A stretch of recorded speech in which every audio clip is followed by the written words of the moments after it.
En fait, aujourd'hui, on va parler vraiment de la confiance en soi. Je ne suis pas psychologue, je ne suis pas nécessairement la personne qui a le plus d'accréditation pour parler de ce sujet-là. Je ne vais pas le faire en tant que professionnel ou en tant que personne qualifiée, je vais le faire en tant qu'individu humain, humblement, qui va vous partager son propre parcours, en fait, parce que moi-même, j'ai beaucoup travaillé sur moi ces derniers temps, surtout depuis que je me suis lancée en affaires il y a quelques mois. Mais aussi en tant qu'individu au travers du temps, ça paraît pas aujourd'hui, mais j'étais le type de personne qui faisait des crises d'anxiété vraiment sévères à l'adolescence. Je pouvais pas faire un oral devant ma classe, par exemple. Je le faisais uniquement devant le professeur le midi en récup pour éviter que je sois carrément malade devant la classe et des choses comme ça. Puis sachez qu'à la fin de mon secondaire, en fait, j'ai fini par vouloir vraiment m'impliquer. Puis la volonté de vouloir réussir quelque chose de plus grand m'a permis d'aller combattre cette anxiété-là avec l'aide de professionnels et avec l'aide de personnes plus affirmées que moi dans le domaine. Je vais commencer par vous donner des trucs que moi j'ai appris au fil des années. En tant qu'entrepreneur, ça fait 13 ans que je fais du réseautage, ça fait 13 ans que je côtoie des entrepreneurs. Ça ne fait qu'un an que je suis à temps plein dans mon entreprise, en fait, depuis mars 2022. Je m'en allais dire 2021, 2022, que je suis vraiment en affaires. Par contre, j'ai toujours été on the side en affaires, donc à temps partiel. Et j'ai toujours contribué aux entreprises familiales. Et j'ai une vaste expérience, mais je ne parlerai pas de tout ça aujourd'hui nécessairement dans les détails, je n'irai pas plus loin que ça. Je veux simplement vous parler du fait que souvent, en tant qu'entrepreneur, on s'attend à ce que les gens viennent nous voir puis aient envie de faire affaire avec nous. Mais la première question qu'on devrait se poser, est-ce que nous, si on était notre client, on aurait envie de faire affaire avec nous? Souvent, de se mettre à la place de l'autre, ça va nous aider à gagner en confiance en travaillant sur nous. Là, faites attention à pas non plus tomber dans l'autre extrême d'aller je suis jamais assez formée, je suis jamais assez qualifiée, donc je suis constamment à l'école parce que vous allez tomber dans l'inaction. Mais de tomber dans l'action et de cibler des gens qui sont plus débutants que vous, vous allez pouvoir commencer comme ça à vous mettre en action, soit commencer votre entreprise à temps partiel dans le domaine que vous êtes doué ou carrément vous lancer à temps plein comme moi je l'ai fait. Par contre, de viser quelqu'un il y a tout le temps quelqu'un qui vous allez pouvoir apprendre quelque chose. Puis ça, même si vous n'êtes pas entrepreneur, même si vous êtes juste un individu, n'importe qui a quelque chose à apprendre de vous.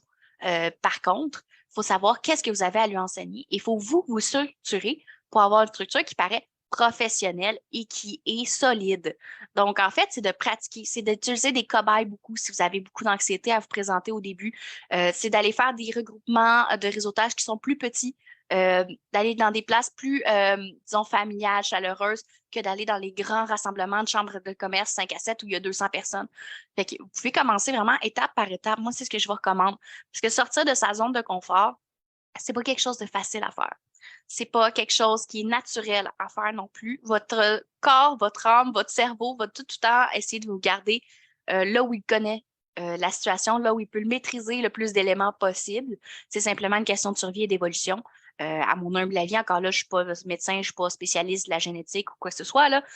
Mais c'est vraiment ce que j'ai constaté, mon vécu personnel, c'est de voir que notre quotidien, notre subconscient va toujours nous ramener là où on est plus à l'aise.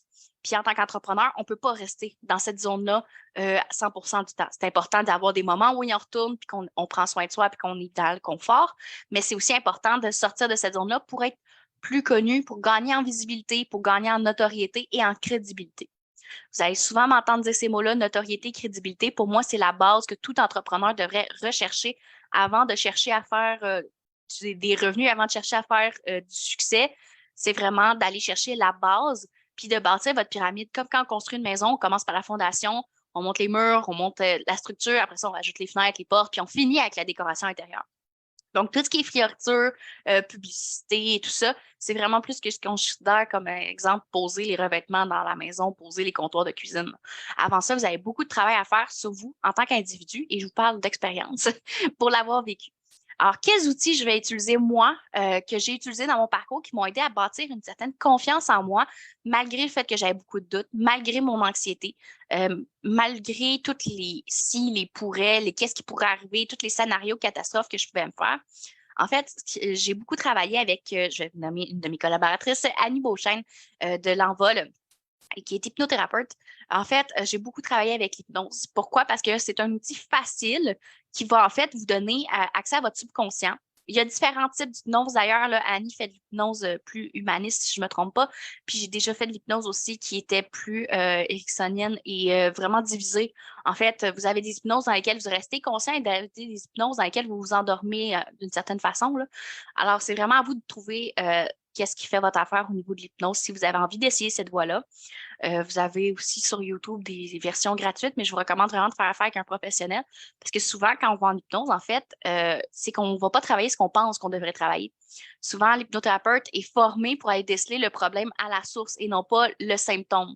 Donc, au lieu de faire comme la médecine traditionnelle, d'aller soigner le symptôme, on va aller soigner la cause de votre anxiété, la cause de vos doutes, la cause d'un blocage. Quand vous vivez des trucs de manière cyclique dans votre vie, c'est un excellent exemple de moment où vous devriez aller faire soit de la voyance, soit de l'hypnose, soit de la constellation familiale, soit aller voir un psychologue, dépendamment quelle approche vous convient le mieux. Vous pouvez aussi utiliser des travaux comme le coaching. Personnellement, j'ai deux coachs. J'ai deux coachs complètement différentes et à la fois dans le même axe de pensée. Je vous explique. J'ai une coach qui s'occupe de l'entrepreneur que je suis, la femme que je suis au centre de cette entreprise-là. Et j'ai une coach qui s'occupe de m'aider à gérer l'entreprise au quotidien, comment poser des actions, comment aller évoluer mon entreprise, comment la développer, créer de la croissance. Je trouve ça très important de trouver la balance entre les deux. Parce que si on veut trop de croissance, on a tendance à s'oublier. Puis si on veut trop penser à soi, on a tendance à ne pas avoir assez de croissance. Donc, il faut vraiment trouver le juste milieu. Euh, Arrêtez de vous comparer aux autres aussi. Là, on a tout un parcours différent. Là. Si on parle d'une femme qui a vécu de la violence conjugale, qui a 2 enfants, qui est monoparentale, qui doit vivre de ça, c'est normal que son entreprise prenne moins de croissance rapidement par rapport à quelqu'un comme moi qui a 25 ans, qui n'a pas d'enfants, pas d'hypothèque, rien, qui est juste locataire. C'est pas la même réalité de vie. Puis ça, il faut en tenir compte. Souvent, on est porté à faire de la compétition dans la société actuelle et c'est très difficile. Une autre chose que je vais vous proposer pour bâtir votre confiance, c'est de travailler avec des collaborateurs, de vous entourer de personnes de référence en qui vous avez confiance et qui sont qualifiées dans leur domaine, qui sont connexes au vôtre et qui vont pouvoir vous aider. Donc, quand vous avez des inquiétudes, des incertitudes, vous allez pouvoir soit référer votre client directement à cette personne-là, soit vous référez à cette personne-là, dépendamment du type d'intervention dont vous avez besoin. Je vous donne un exemple concret. Disons que je suis conseillère Tupperware pendant 5 minutes.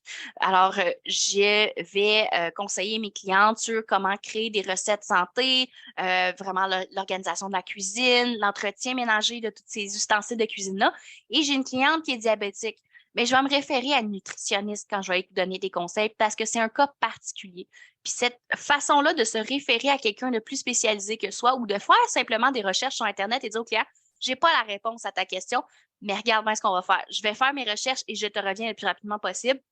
Et de vraiment revenir avec cette personne-là, même si vous ne trouvez pas la réponse, de lui faire un retour, de lui expliquer que vous n'avez pas trouvé, mais que vous lui recommandez de se renseigner auprès de tel professionnel, ça va déjà augmenter votre crédibilité parce que vous allez être authentique et parce que vous allez vraiment être honnête. En fait, là, l'honnêteté est un point super important dans la crédibilité. C'est ce qui fait qu'on bâtit une confiance en vous, en fait.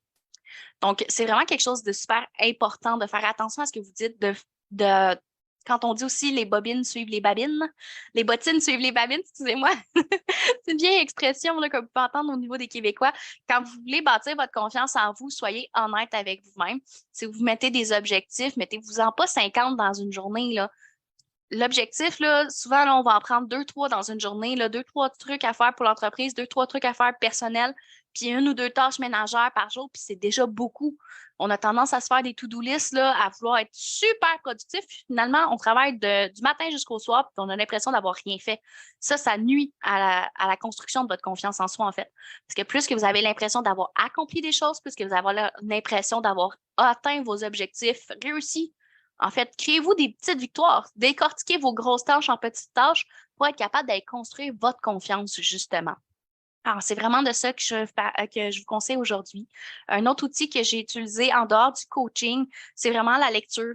C'est quelque chose que je n'aime pas beaucoup faire. Et souvent, je vais même aller dans le livre audio ou la vidéo YouTube, simplement. Il y a énormément de contenu, de résumés de lecture, de livres de développement personnel. Et vous n'êtes pas obligé de prendre tout ce que vous voyez pour du cash non plus. Hein? On s'entend, là, surtout ce qui se trouve sur Internet. Là.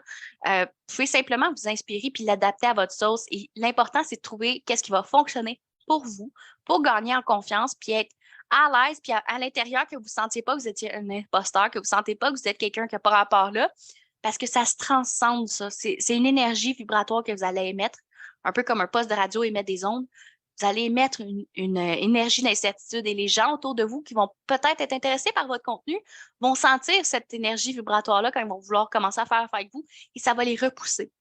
Donc, plus vite vous allez être en confiance, plus vite vous allez dégager une énergie justement de confiance, d'amour, de tolérance, plus vite vous allez pouvoir développer votre entreprise, votre confiance en vous et votre crédibilité et votre notoriété. Donc, c'est vraiment important de commencer à travailler sur vous quand vous voulez vous lancer en affaires. Si vous n'êtes pas encore prêt à vous lancer en affaires, parce que ça m'arrive souvent d'avoir des gens autour de moi qui sont pas nécessairement financièrement prêts, qui veulent mettre de l'argent de côté avant, tout ça.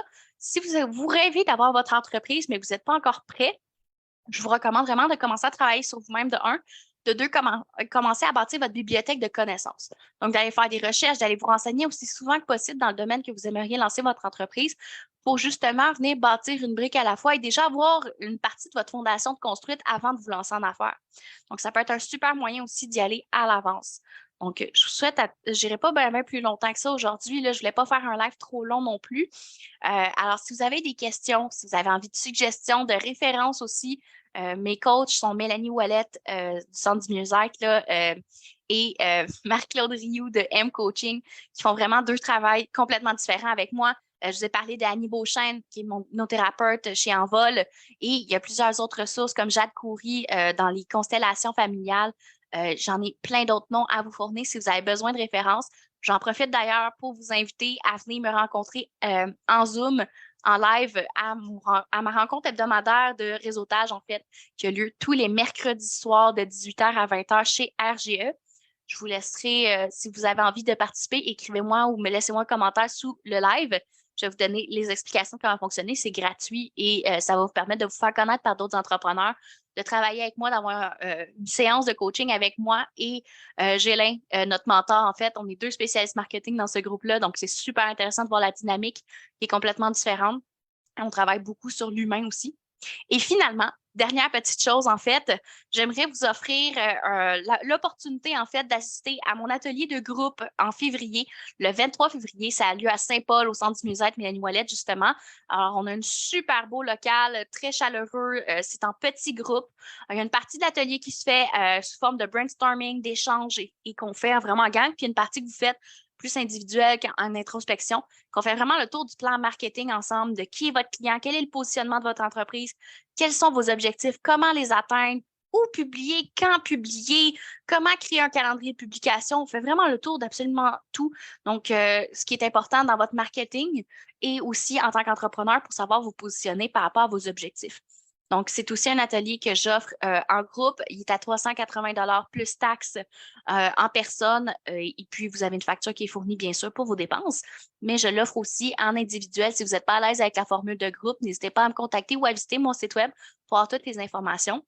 Alors, je vous laisse là-dessus aujourd'hui. Je vous souhaite à tous une super bonne journée. Puis, je vous invite à prendre un moment pour vous-même puis à vous questionner de est-ce que je suis 100% à l'aise avec ce que j'offre comme service ou comme produit? Est-ce que j'ai confiance en mes capacités? Puis si la réponse est non, ben, il faut travailler là-dessus jusqu'à temps que ça devienne un oui fort et assuré.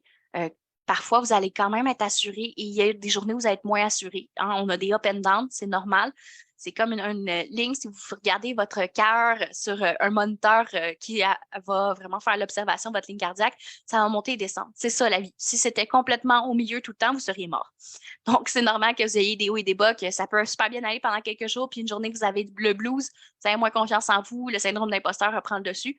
Faites attention à juste changer votre mindset puis à vous trouver des éléments qui vont pouvoir vous aider. Personnellement, c'est beaucoup l'art plastique qui m'aide. Je vais créer des capteurs de rêve, faire du mandala. Ça peut être d'aller marcher en forêt, ça peut être d'appeler un ami, ça peut être d'écouter un film tout seul, de prendre un bain, de pleurer une bonne shot dans son lit. Mais après, il faut vraiment se reprendre en main puis passer à l'étape suivante. Fait que j'en rajouterai pas là-dessus parce que j'ai tendance à en rajouter à l'infini, vous me connaissez. Si vous avez besoin d'aide, si vous avez besoin d'accompagnement pour vos médias sociaux, pour votre marketing en général, votre création de logo, création de l'image de votre entreprise ou simplement de la formation sur comment utiliser des logiciels de base tels que Asana, Google ou bien même Canva, ça va me faire plaisir de vous accompagner et d'ajuster mon enseignement à vos besoins.